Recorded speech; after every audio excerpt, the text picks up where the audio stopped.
ये प्रश्न है हमारा, वन और वन्य जीव संरक्षण में सहयोगी रीति रिवाजों, रीति रिवाज की बात कर रहे हैं यहाँ पर। अगर इंग्लिश का वर्ड होगा तो हम बात करेंगे प्रैक्टिस। रीति रिवाज से आप जो है कुछ अलग ना समझें, इसलिए हमने अंग्रेजी का जो वर्ड है, इंग्लिश का वर्ड है प्रैक्टिस। तो जो वन और वन्य जीव संरक्षण में सहयोगी कौन सी प्रैक्टिस है उनकी बात करनी है, उसी पर हमें निबंध लिखना है। तो बहुत सारी प्रैक्टिसेस हो सकती हैं जो अभी तक हमने सारे क्वेश्चंस देखे, उनमें बहुत सारी चीजें देखी।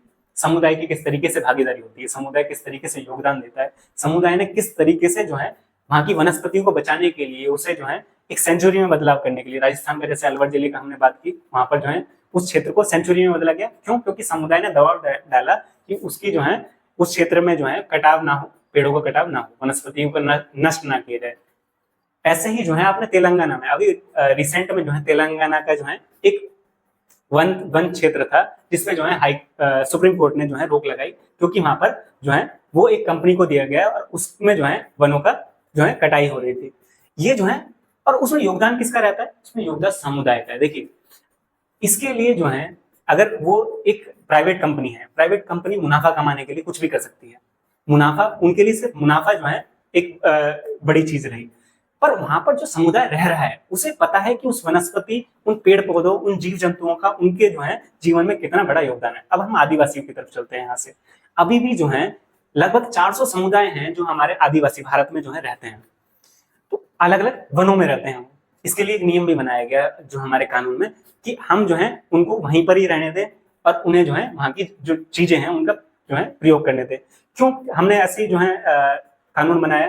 क्योंकि अगर हम उन्हें वहां पर नहीं रहने देंगे, क्योंकि उन्हें सिर्फ वही चीजें आती हैं, वो उनकी संस्कृति पूरी तरीके से वहीं से जुड़ी हुई है, तो अगर उन्हें हटाया गया तो उनके पास शिक्षा तो नहीं, वो जो है शहरों में अगर आएंगे तो उनको जो है रोजगार की, उनको भोजन की, उनको आवास की, वो किस तरीके से जरूरतें पूरा करेंगे? तो इसलिए हमें उन्हें वहीं पर ही छोड़ा गया। अब देखिए, आदिवासी जो लोग होते हैं वो प्रतिदिन के लिए ऐसा नहीं है। अब मनुष्य क्या है? लालच से भरा हुआ है। मनुष्य क्या कर रहा है? एक ही दिन में जो है वो शिकार करके बहुत सारा शिकार करना शुरू कर दे और उन सभी जानवरों को मारना शुरू कर दे। ये एक लालच है आपका। पर वहीं जो है आदिवासी क्या करते हैं? आदिवासी को जितनी एक दिन की आवश्यकता होगी उससे अत्यधिक जो है उस वन का जो है ह्रास नहीं करेंगे।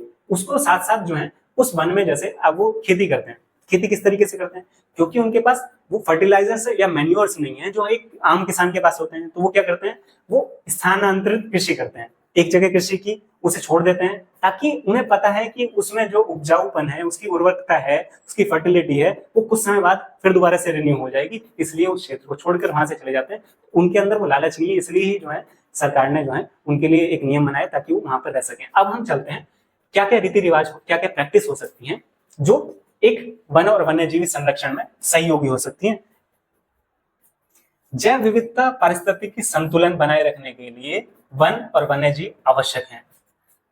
जैव विविधता में हमने जाना कि विभिन्न प्रकार के जीव जंतु, पशु जो हैं वो सभी जो है हमारी जैव विविधता में भागीदारी रखते हैं और वो जो है हमारे पर्यावरण में एक संतुलन भी बनाते हैं। ऑक्सीजन हमें चाहिए तो उसके लिए पेड़ पौधे होने बहुत आवश्यक हैं। अगर हमें अपने क्षेत्र में बारिश चाहिए तो उसके लिए पेड़ पौधे जितना ज्यादा होंगे तो बारिश तभी होगी, सूखा पड़ जाएगा वरना बारिश नहीं होती। अब जो है कुछ क्षेत्रों में तापमान इतना बढ़ जाता है, क्यों बढ़ रहा है? क्योंकि बारिश नहीं हो रही। और बारिश ना होने का कारण यह है क्योंकि आसपास में पेड़ पौधे हैं ही नहीं। पेड़ पौधे जो है बारिश को आकर्षित कर रहे हैं, बारिश वहां पर और ज्यादा होती है, परंतु अगर पेड़ पौधे नहीं होंगे तो नहीं होगी बारिश। तो जैव विविधता जो है वन और वन्य जीव जो हमारे लिए बहुत आवश्यक है पारिस्थितिक संतुलन के लिए और जैव विविधता के लिए। ये दोनों चीजें आवश्यक है, वन भी और वन्य जीव भी। वनीकरण क्या होता है? वनों को जो है लगाना। और जो वनीकरण क्या होता है? यानी कि एक जगह से जहां से वन खत्म हो गए उसे दोबारा लगाना। प्राकृतिक आवासों के संरक्षण के माध्यम से सुनिश्चित किया जा सकता है।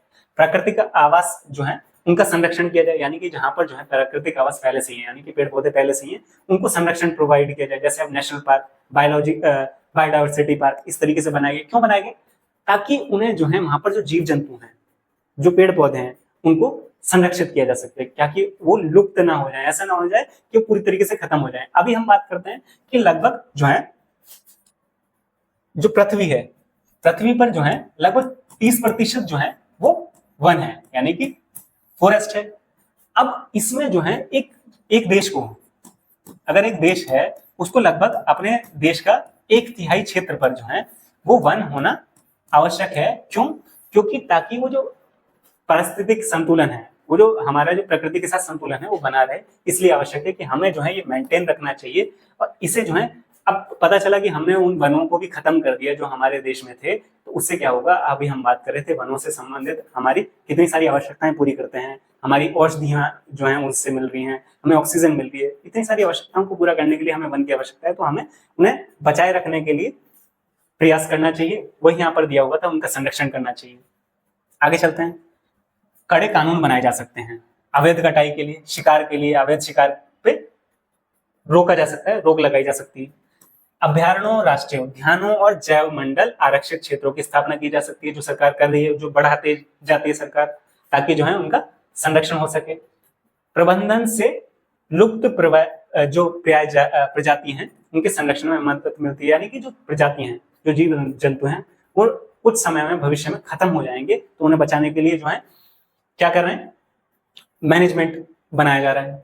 स्थानीय समुदाय की भागीदारी, स्थानीय समुदाय की बहुत भागीदारी का हमने एग्जाम्पल देखे, चाहे उत्तराखंड में देखे, चाहे बिहार और उड़ीसा में किस तरीके से जो है संथाल की बात की हमने, संथाल जनजाति की, वो चाहे राजस्थान में हमने जो है बिश्नोई जनजाति की बात की, बिश्नोई किस तरीके से जो है हिरण या मृगों को जो है संरक्षित कर रहे हैं। तो स्थानीय जो समुदाय है उसकी किस तरीके से भागीदारी रहती है। जागरूकता कार्यक्रम, लोगों में जागरूकता भी हो कि जीव जंतुओं जो है बचाना हमारे लिए कितना आवश्यक है, उनका संरक्षण का प्रयास मजबूत करते हैं। सौर ऊर्जा का उपयोग करना, बायोगैस जैसी नवीकरणीय ऊर्जा का प्रयोग करना, ये भी वनों पर जो दबाव को कम करता है। पर्यावरण अनुकूल पर्यटन, यानी हमें जो है पर्यटन में जब हम प्रयोग कर रहे हैं तो उसमें पर्यावरण संबंधित, पर्यावरण अनुकूल हो वो पर्यटन। और सतत कृषि की क्रियाएं इस तरीके की हों जिससे वो वन, ना तो वनों की कटाई हो ज्यादा और ना ही वो मिट्टी को जो है हम खत्म कर दें, मिट्टी की उर्वरकता को जो है पूरी तरीके से खत्म कर दें, उसमें जो है केमिकल्स का इतना ज्यादा प्रयोग ना करें। संरक्षण करने में सहायक है। इन अभ्यासों को, सभी अभ्यासों को अपनाकर हम क्या करेंगे, वन और वन्य जीवों का संरक्षण कर सकते हैं, जलवायु को नियंत्रित कर सकते हैं और आने वाली पीढ़ियों के लिए प्राकृतिक संसाधनों को सुरक्षित कर सकते हैं। तो ये सभी क्रियाएं हम जो है कर प्राकृतिक जो हमारे आवास है, पर्यावरण है, उसको संरक्षित कर सकते हैं, उसको बचा सकते हैं आगे की भविष्य की पीढ़ियों के लिए, ताकि जो है उनके लिए भी ये सुरक्षित रहें। ये जो है यहाँ पर आपको एक निबंध लिखना था जो वन्य और वन्यजीव संरक्षण से संबंधित था, और इसमें किस तरीके से कौन कौन सी प्रैक्टिस हम कर सकते हैं संरक्षण करने के लिए, चाहे वो नियम कानून के माध्यम से हो, चाहे हम जागरूकता फैलाने के लिए, चाहे वो स्थानीय जो आवास है या स्थानीय जो समुदाय है उनकी भागीदारी हो, चाहे हम ऊर्जा के संसाधन जिनमें हम नवीकरणीय संसाधनों का उपयोग करके पर्यावरण को बचा सकते हैं और भविष्य की पीढ़ियों के लिए उन्हें संरक्षित कर सकते हैं। ये था आपका निबंध। अगर आपको वीडियो पसंद आ रही है तो लाइक कीजिए, शेयर कीजिए, चैनल को सब्सक्राइब कीजिए, टेलीग्राम चैनल को ज्वाइन कीजिए और ऐसे ही जो वीडियोस के लिए जो है चैनल से जुड़े रहिए। Thank you. जय हिंद।